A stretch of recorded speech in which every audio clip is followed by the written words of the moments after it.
Hello guys, আসসালামু আলাইকুম। আশা করি আপনারা সবাই ভালো আছেন, আমিও ভালো আছি। তো আজকে আমি লইট্টা শুটকি ভুনা করব। ভুনা করার জন্য যা যা লাগে সব কিছু রেডি করে নিয়েছি। চুলাতে শুটকিটাকে টেলে নেব।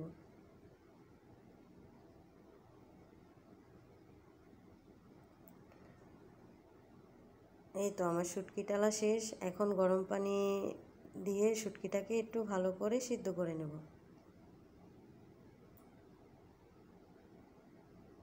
এই তো আমার শুটকিও সিদ্ধ হয়ে এসেছে। এখন ভালো করে ধুয়ে বাটিতে নামিয়ে নিলাম।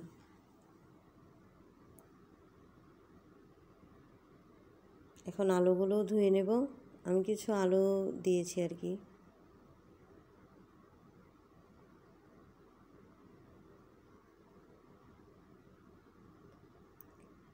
আলু ধোয়া শেষ। এখন চুলাতে কড়াই বসিয়ে একটু তেল ঢেলে নিলাম। কিছু রসুন কুচি দিয়ে দিলাম।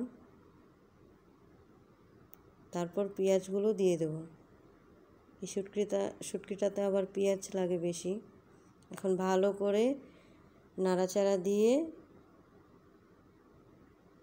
লাল লাল করে নেব পেঁয়াজগুলো। একটু আদা বাটা দিয়ে দিলাম।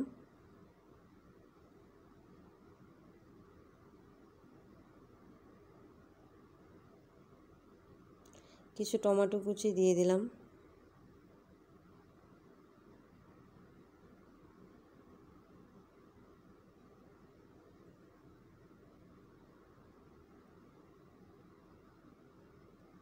পানি দিয়ে দিলাম।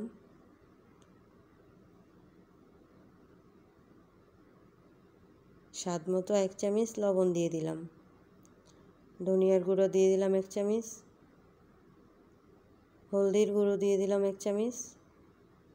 মরিচের গুঁড়ো দিয়েছি 3 টেবিল চামচ। আমি আবার ঝালটা একটু বেশি খাই।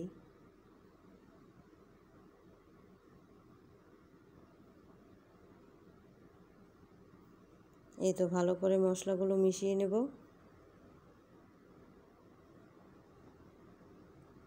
ভালো করে পেঁয়াজটাকে কষিয়ে নেব। এই তো আমার কষানো শেষ। এখন মরিচগুলো দিয়ে দেব।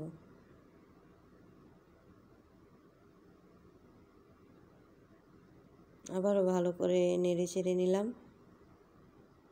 এখন শুটকিগুলোও দিয়ে দেব।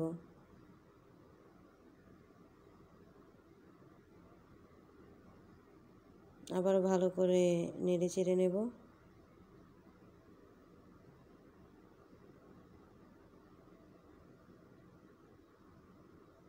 আলুগুলোও দিয়ে দেব।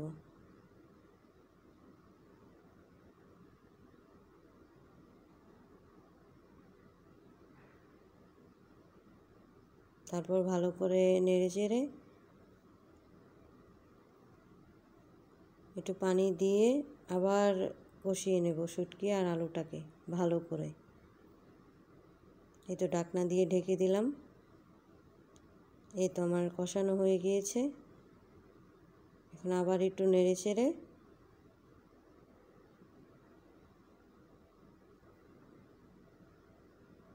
পানি দিয়ে দিলাম।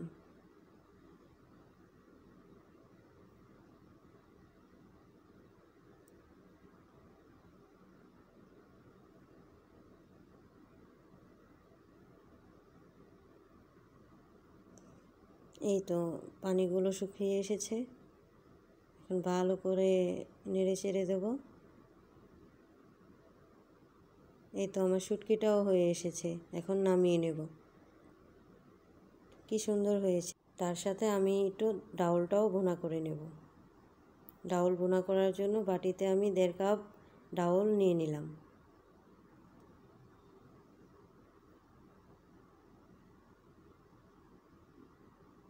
ডালটা এখন ভালো করে আমি ধুয়ে নেব।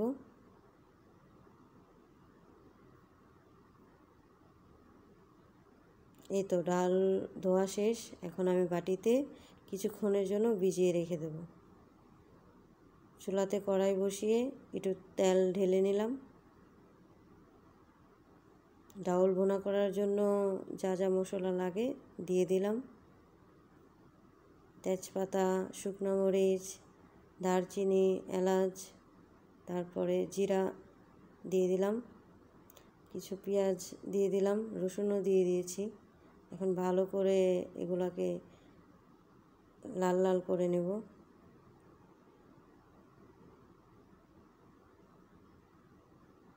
এই তো পানিও দিয়ে দিলাম, 1 চামচ লবণ দিয়ে দিলাম, 1 চামচ ধনিয়ার গুঁড়ো দিয়ে দিলাম, 1 চামচ হলদির পাখি দিয়ে দিলাম, 1 চামচ মরিচের ফাঁকিও দিয়ে দিলাম। এখন ভালো করে মশলাগুলো মিশিয়ে নেব।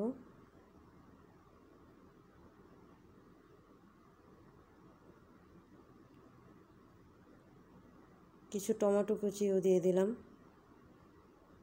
ভালো করে মশলাগুলো কষিয়ে নেব। এই তো কষানো শেষ, এখন ডাউলগুলো দিয়ে দেব।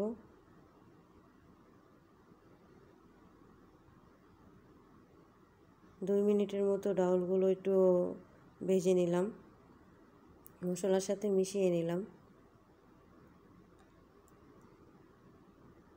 এখন পানি দিয়ে দিলাম।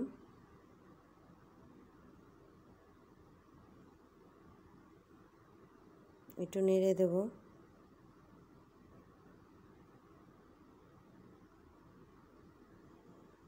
এই তো ডাউলটা বলক এসেছে। এই তো আমার ডাউলটাও হয়ে গিয়েছে। কি সুন্দর হয়েছে, তাই না?